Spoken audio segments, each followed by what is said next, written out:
Deyir ki, açıq havada gəzərkən siqaret çəkməyin cəriməsi varmı? İctimai yerlər istisna olaraq soruşur. Yox.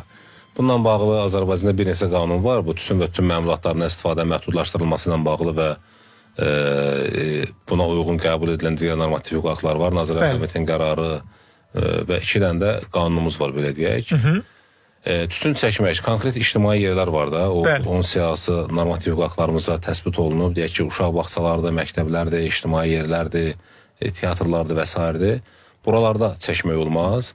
Bir də müəyyən ərazilər var ki, deyək ki, məsələn, zavod ya hansısa bir ictimai yaşam müəssisəsi, orada da konkret ayrılmış yerdə siqaret çəkmək olar. Lakin küçədə, deyək ki, prospektdə, parkda, tam açıq yerdə açıq havada siqaret çəkmək özlüyündə qadağan deyil.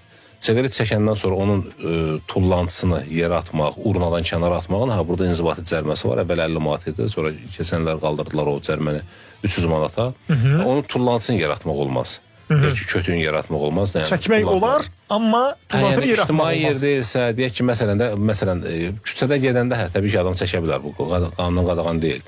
Zaten siqaret küçədə çəkmək üstündə, qapalı yerə çəkmək üstündə nəzərət tutulur. Lakin deyək ki, parkdırsa, burada da hallar ola bilər də. Biraz mən ümumi danışıram, işin halını bilmədiyimə görə. Əgər hansısa bir parkdırsa, məsələn, belə deyil, Nərimanov parkı. Nərimanov parkında uşaq əyləncə mərkəzinin yanında, uşaqların karusellərinin, uşaqların toplaşıb oynadığı yerdə skamyada oturub çəkirsə, burada məhdudiyyət tətbiq oluna bilər. Amma açıq havada, skamyada, yolda gedərkən belə bir məhdudiyyət yoxdur, qadağan yoxdur. Amma çəkəndən sonra o tullantısını urnaya atmalıdır.